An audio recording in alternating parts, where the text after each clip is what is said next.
Kalena dhammat sawanang etammang kalamutamang.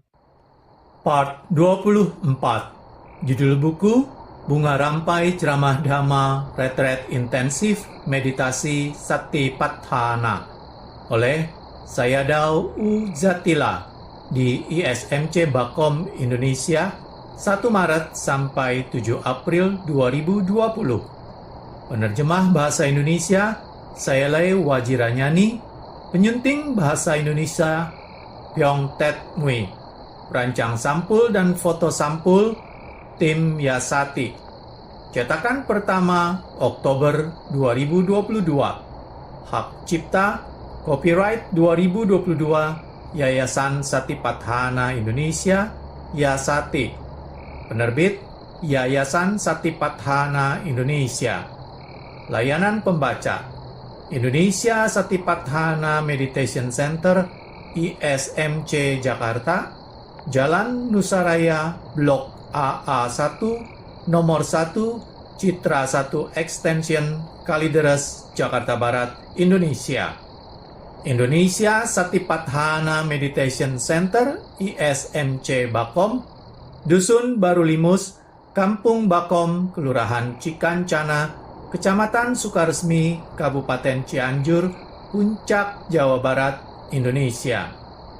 Buku ini tidak diperjualbelikan, untuk dipersembahkan sebagai dana dhamma dari meditator dan umat Yasati dalam maupun luar negeri. Baiklah, pada video part ini, saya akan membacakan bagian 24 atau part 24 dari buku ini, yaitu Perhatian Murni. Baiklah, kita mulai. Biku, apakah yang dimaksudkan dengan perhatian murni benar? Di sini, para biku, para yogi melakukan pengamatan tubuh sebagai tubuh dengan pengerahan usaha yang gigih, pemahaman yang jernih, serta perhatian murni untuk mencabut, menyingkirkan lobha, dosa, dan moha. Para biku yang melakukan pengamatan sebagai pengamatan dengan pengerahan usaha yang gigih, pemahaman yang jernih, serta perhatian murni, maka bisa melakukan pencabutan terhadap lobha, dosa, dan moha. Para biku melakukan pengamatan terhadap kesadaran sebagai objek pikiran dengan pengerahan usaha yang gigih, pemahaman yang jernih, serta perhatian murni, maka bisa melakukan pencabutan terhadap lobha, dosa, dan moha. Para biku melakukan pengamatan terhadap objek dhamma sebagai objek dhamma dengan pengerahan usaha yang gigih, pemahaman yang jernih, serta perhatian murni, maka bisa melakukan pencabutan terhadap lobha, dosa, dan moha. Ketika kita memulai ceramah tentang Mahasatipatthana Sutta, Buddha telah memberikan udesa secara ringkas tentang 4 landasan perhatian murni. Sayadaw telah menjelaskannya secara rinci. Dan sekarang Sayadaw akan memberikan penjelasan lebih lanjut tentang melakukan pengamatan terhadap tubuh, melakukan pengamatan terhadap perasaan, kesadaran, maupun objek dhamma dengan pengerahan usaha yang gigih, pemahaman yang jernih, serta perhatian murni, sehingga tidak ada lobha, dosa, dan moha di sana. Jika Anda memahami instruksi dengan baik, maka sesungguhnya meditasi ini tidaklah sulit. Pagi ini Sayadaw memberikan bimbingan kepada para yogi yang interview. Jika Anda mengetahui ada kesadaran yang mengembara, itu baik-baik saja. Ketika tidak ada kesadaran yang mengembara, Anda juga mengetahuinya. Ketika ada konsentrasi yang baik, Anda mengetahui. Ketika Anda tidak memiliki konsentrasi, Anda juga mengetahuinya. Ketika Anda bisa mengerahkan usaha yang gigih, Anda mengetahuinya. Ketika Anda dihinggapi tinamida, Anda juga mengetahuinya. Kemudian, jika pikiran Anda tidak ada kedamaian, Anda juga mengetahuinya. Ketika muncul kemarahan, kesedihan, Anda juga mengetahuinya. Dan pada saat tidak ada kondisi seperti itu, Anda juga mengetahuinya. Pada saat Anda diliputi oleh nafsu keinginan, Anda juga mengetahuinya. Pada saat Anda diliputi oleh kedamaian, Anda mengetahuinya juga. Pada saat tidak ada kedamaian, Anda juga mengetahuinya. Pada saat Anda cemas, Anda juga mengetahuinya. Tampaknya ini adalah sesuatu yang mudah, tetapi kenyataannya tidaklah semudah itu. Apabila ini sangat mudah, maka kita bisa menyingkirkan, mencabut kilesa atau kotoran batin kita. Pada saat kita diliputi mana atau kesombongan, Anda mengetahuinya. Pada saat tidak ada mana, Anda pun mengetahuinya. Jika Anda benar-benar memahami instruksi ini, seandainya Anda merasa gila, Anda mengetahuinya. Pada saat Anda tidak merasa gila, Anda pun mengetahuinya. Yang menjadi persoalan adalah jika Anda gila, tetapi Anda tidak mengetahuinya. Pada saat Anda diliputi kemarahan, Anda mengetahuinya. Jika Anda diliputi kemarahan, tetapi Anda tidak mengetahuinya, ini akan menjadi persoalan. Pada saat Anda diliputi oleh kesadaran penuh loba, Anda mengetahuinya. Tetapi, jika Anda diliputi oleh pikiran loba dan Anda tidak mengetahuinya, ini yang akan menyebabkan persoalan. Buddha menjelaskan agar para yogi melakukan pengamatan terhadap tubuh, misalnya kembang kempis, angkat, dorong, letakkan, dengan pengerahan usaha yang gigih, pemahaman yang jernih, dan perhatian murni yang baik, sehingga tidak muncul loba, dosa, dan moha. Pada saat mengamati perasaan, ketika Anda merasa berbahagia atau menderita, Anda harus mengamatinya. Timbul atau muncul penderitaan karena sesungguhnya kita memiliki badan dan jasmani. Jika Anda memiliki kilesa, maka penderitaan itu akan menjadi berbeda karena Anda melakukan penolakan atau Anda melekat padanya.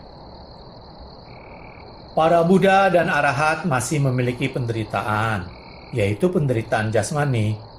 Ketika jasmani atau tubuh mengalami penderitaan, batin atau pikirannya sama sekali tidak mengalami penderitaan, sehingga tidak membuat akusala yang baru lagi.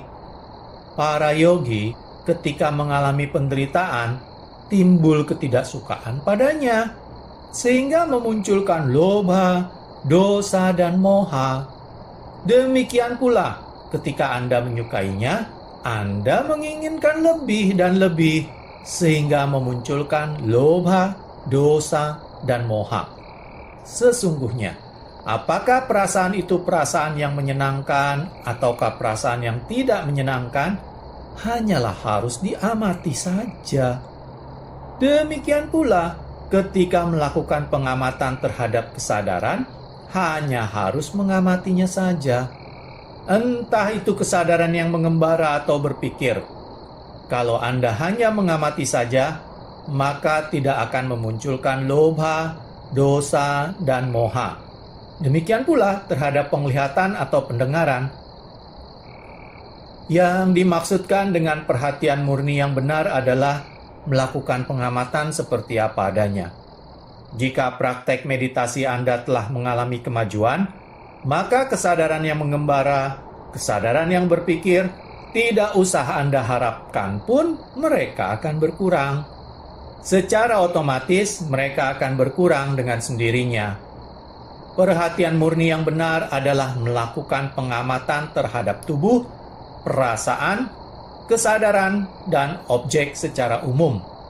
Dengan pengerahan usaha yang gigih, pemahaman yang jernih, dan perhatian murni yang benar, yang tidak akan menimbulkan loba, dosa, dan moha.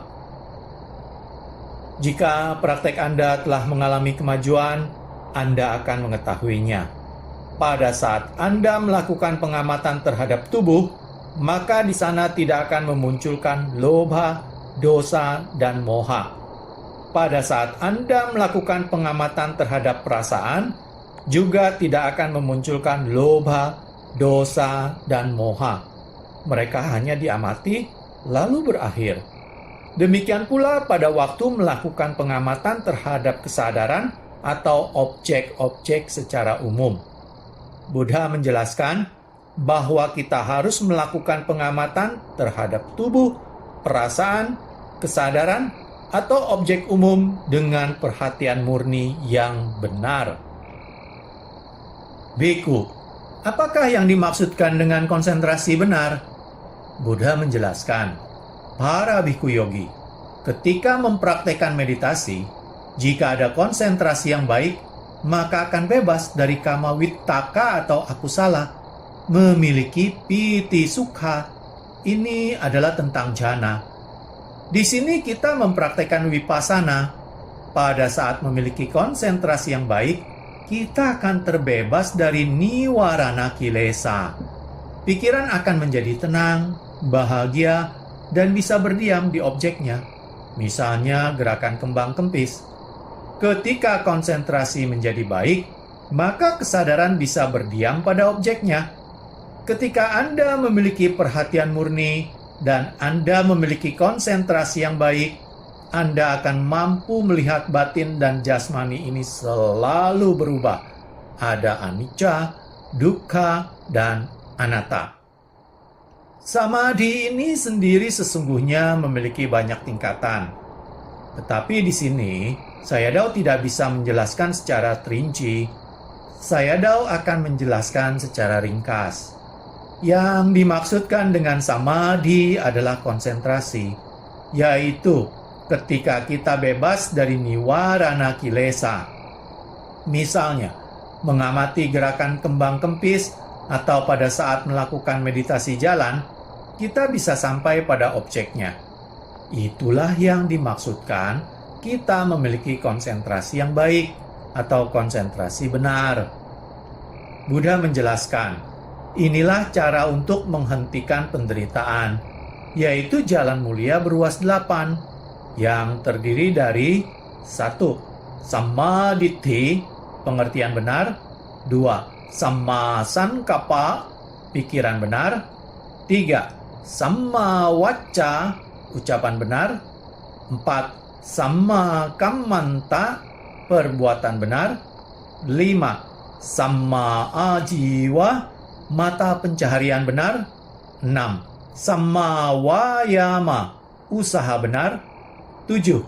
Samma sati, perhatian murni benar. 8. Samma samadhi, konsentrasi benar. Inilah jalan untuk mengakhiri penderitaan. Para bhikkhu, siapapun yang mempraktekkan 4 landasan perhatian murni dalam 7 tahun berturut-turut bisa mencapai tataran anagami atau bahkan bisa mencapai tataran arhat. 7 tahun terlalu lama. Siapapun yang mempraktekkan meditasi 4 landasan perhatian murni ini selama 6 tahun, 5 tahun, 4 tahun, 3 tahun, 2 tahun, ataupun 1 tahun, bisa mencapai tataran anagami atau arhat. Katakanlah, 1 tahun itu terlalu lama. Siapapun yang mempraktekkan 4 landasan perhatian murni bisa mencapai tataran anagami atau arhat dalam 7 bulan. Jika ia mempraktekkan meditasi 4 landasan perhatian murni. Jika 7 bulan terlalu lama, bisa dalam 6 bulan, 5, 4, 3, 2, ataupun 1 bulan. Bahkan 1 bulan terlalu lama, dalam setengah bulan pun mereka bisa mencapainya. Bahkan setengah bulan pun terlalu lama, mereka bisa mencapainya dalam 7 hari. Bisa mencapai tataran anagami ataupun arahat. Para bhikkhu, inilah satu-satunya jalan untuk pemurnian para makhluk hidup.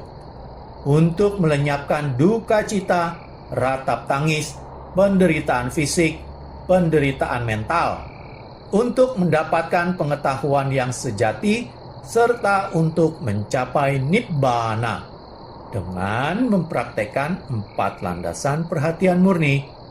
Inilah satu-satunya cara. Ketika Buddha mengatakan ini, para biku langsung mengucapkan sadhu, sadhu, sadhu. Hari ini saya telah menyelesaikan penjelasan beliau tentang Mahasatipatthana Sutta. Dalam Mahasatipatthana Sutta ini memberikan penjelasan yang sangat lengkap terhadap bagaimana mempraktekkan meditasi perhatian murni.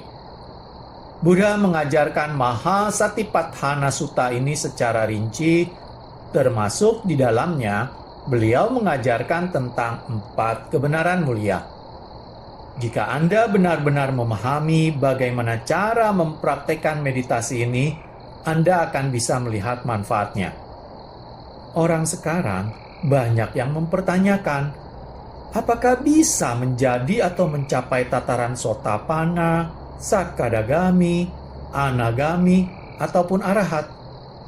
Di sini Buddha menyatakan sangat mungkin, jika Anda memahami bagaimana cara mempraktekannya. Buddha telah menjelaskan 4 landasan perhatian murni. Jika Anda mengetahui bagaimana cara mempraktekkan 4 landasan perhatian murni ini, Anda memiliki perhatian murni benar dan konsentrasi benar, maka Anda pasti mencapainya. Buddha tidak pernah mengucapkan sebagai tidak mungkin. Kalau tidak mungkin, pasti Buddha tidak akan mengajarkannya. Buddha memberikan ajaran ini dengan sangat jernih. Semua bisa melihat manfaat itu.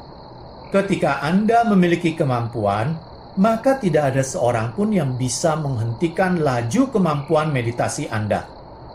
Buddha tidak mengatakan berapa derajat samadhi yang harus Anda capai. Buddha hanya menyatakan, Anda harus memiliki konsentrasi benar. Buddha tidak menyatakan seberapa banyak konsentrasi yang harus dimiliki. Jika Anda tahu bagaimana cara mempraktekkan, Anda memiliki samma wayama, samma sati, dan samma samadhi, usaha benar, perhatian murni benar, dan konsentrasi benar, maka Anda akan bisa melihat anicca, dukkha, dan anatta. Ketika Anda mampu melihat dukkha, anicca, dan anatta dengan lebih jernih lagi, maka Anda akan melihat pengetahuan-pengetahuan Arya, dan Anda bisa mencapai nibbana. Setelah Anda melihat dukkha, anicca, dan anatta dengan jernih, maka pintu menuju nibbana sudah terbuka bagi Anda. Pada saat Anda melihat anicca, dukkha, dan anatta dengan jernih, dan Anda memiliki keyakinan yang kuat, Anda memiliki sadha, Anda tetap melanjutkan mempraktekkan meditasi, maka Anda pasti sampai pada nibbana. Setelah Anda sampai udaya bhayanyana, maka pintu menuju nibbana sudah terbuka bagi Anda. Anda hanya tinggal mempraktekkan meditasi saja. Anda pasti akan menuju ke nibbana secara otomatis. Memang pada saat ini banyak guru meditasi yang mengajarkan meditasi secara rumit, padahal Buddha menjelaskan secara jernih, secara jelas, sama sekali tidak membingungkan. Orang sekarang diliputi oleh kebingungan, dan orang lain membuat mereka menjadi lebih bingung lagi. Apabila Anda benar-benar mengetahui, Buddha tidak pernah menyatakan bahwa Anda tidak bisa menjadi Sotapati, Sakadagami, Anagami, ataupun Arahat. Anda semua bisa mencapainya. Paling lama selama 7 tahun, dan paling singkat selama 7 hari. Di dalam Bodhi Raja Kumara Sutta, Pangeran Raja Kumara bertanya kepada Buddha tentang seberapa lama murid Buddha bisa memahami ajaran beliau. Buddha kemudian menjelaskan bahwa jika murid beliau mempraktekkan di pagi hari, pada petang hari, mereka sudah bisa menjadi anagami ataupun arhat. Dan ketika mereka mempraktikkan di petang hari, maka keesokan paginya mereka sudah bisa menjadi anagami atau arhat. Sekali lagi di sini, Pangeran Bodhi Raja Kumara bertanya kepada Buddha, berapa lama murid Buddha bisa memahami ajaran beliau? Buddha memberikan penjelasan paling lama 7 tahun dan paling singkat selama 1 minggu atau 7 hari. Jika Anda memiliki pemahaman terhadap ajaran Buddha dengan jernih, maka praktek Anda akan selalu berlanjut. Anda tidak ingin menghentikan praktek ini. Jika Anda memahami dengan jelas, sesungguhnya ajaran ini adalah sangat sederhana, yaitu hanya melakukan pengamatan. Ketika Anda memiliki sesuatu, Anda mengetahuinya. Ketika Anda tidak memilikinya, Anda juga mengetahuinya. Dan ketika Anda memiliki sesuatu, kewajiban Anda hanyalah melakukan pengamatan. Kadang-kadang, yogi yang mempraktekkan untuk waktu yang pendek menginginkan tidak ada kesadaran yang mengembara. Kemudian mereka berjuang dan bertarung. Ini akan menimbulkan lebih banyak penderitaan pada dirinya.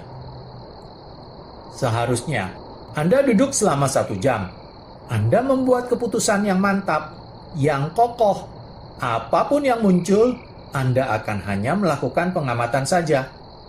Pada saat Anda benar-benar mengetahui bagaimana cara melakukan pengamatan, maka dalam meditasi Anda akan memiliki perhatian murni yang baik, konsentrasi yang baik, dan pengamatan Anda terhadap anicca, dukkha, dan anatta akan menjadi lebih jernih pula. Anda akan bisa melihat bagaimana batin dan jasmani ini selalu berubah, sehingga nanti Anda akan mampu melihat nibbana. Anda akan melihat magga pala nibbana. Di sini kita menjelaskan dari Sotapati, Sakadagami, Anagami, Arhat Magga, dan Phala. Anda sudah mengetahui hal itu. Pada saat Anda sampai pada titik Anda memahami nibbana, pada saat Anda memahami nibbana untuk yang pertama kalinya, pengamatan Anda disebut Sotapati Magga Phala. Jika untuk kedua kalinya Anda melihat nibbana, maka disebut sebagai Sakadagami, Magga, dan Phala. Untuk ketiga kalinya Anda melihat nibbana, maka disebut sebagai Anagami, Magga, dan Phala. Dan ketika untuk keempat kalinya Anda melihat nibbana, ini disebut sebagai Arahatta, Magga, dan Phala. Sebetulnya, cukup Anda mengetahui nibbana saja. Pada saat Anda pertama kali mengetahuinya, pada saat itu tidak ada lagi Sakaya Ditti dan Wicikicca. Tidak ada Sakaya Ditti berarti di sana tidak ada lagi pandangan salah tentang aku. Kemudian, tidak ada lagi keraguan-raguan dalam diri Anda. Untuk kedua kalinya Anda melihat nibbana, maka lobha, dosa, dan moha dalam diri Anda menjadi lebih berkurang lagi. Untuk ketiga kalinya Anda melihat nibbana, maka Anda bisa menyingkirkan lobha, dosa, dan moha. Dan pada saat keempat kalinya Anda melihat nibbana, Anda bisa mencabut semua kilesa. Tidak akan ada lagi penderitaan di sana. Tidak ada kemarahan, tidak ada delusi. Yogi kita mengetahui tentang 16 tingkat pengetahuan pandangan terang. Ketika Anda memiliki konsentrasi yang baik, perhatian murni yang baik, Anda akan melihat anicca, dukkha, dan anatta dengan jernih. Pada saat itu, Anda bisa mencapai nibbana. Sesungguhnya sangat sederhana ajaran Buddha ini. Tetapi ada beberapa guru yang menjelaskan dengan cara menjelaskan Abhidhamma. yang menjadikan orang menjadi bingung. Belum praktek saja sudah mengatakan bahwa itu sesuatu yang tidak mungkin. Mahasi Saya Daoji berkali-kali menjelaskan bahwa praktek dengan cara ini kita bisa mencapai pengalaman-pengalaman maga dan phala. Ketika kita sudah mempraktekkan meditasi dan kita mampu melihat Dhamma, kita janganlah sombong. Ketika Anda mencapai keberhasilan dalam praktek meditasi Anda, itu tidak seperti keberhasilan Anda di dalam dunia perdagangan. Anda kemudian membeli mobil mewah, membeli rumah. Ini adalah lokia. Ketika Anda praktek dalam hal lokuntara, Anda melihat Dhamma lebih dalam, maka Anda akan menjadi lebih tenang, lebih sederhana, tidak perlu sombong. Ketika Anda melihat Dhamma lebih mendalam, maka batin atau kesadaran Anda akan menjadi lebih tenang, lebih damai. Orang yang melihat Dhamma tidak perlu menjelaskannya kepada masyarakat, kepada publik. Dalam Mahasatipatthana Sutta, Buddha menjelaskan orang bisa mencapai Nibbana dalam 7 tahun atau paling singkat dalam 7 hari. Di sini, Sayadaw menjelaskan pada saat interview banyak yogi yang mencapai kemajuan. Anda hanya perlu tahu bagaimana cara melakukan pengamatan. Anda mempraktekkan meditasi 4 landasan perhatian murni. Pada saat Anda melakukan meditasi duduk, meditasi jalan, maka Anda akan bisa melihat manfaat dari praktek meditasi ini. Sadhu, sadhu, sadhu. Demikianlah, selesai sudah saya membacakan bagian 24 atau part 24 dari buku ini, yaitu perhatian murni. Pada video part selanjutnya, saya akan mulai membacakan bagian 25 atau part 25 dari buku ini, yaitu bagaimana cara agar meditasi mengalami kemajuan. Terima kasih. Kalena dhamma savanang etammang kalamutamang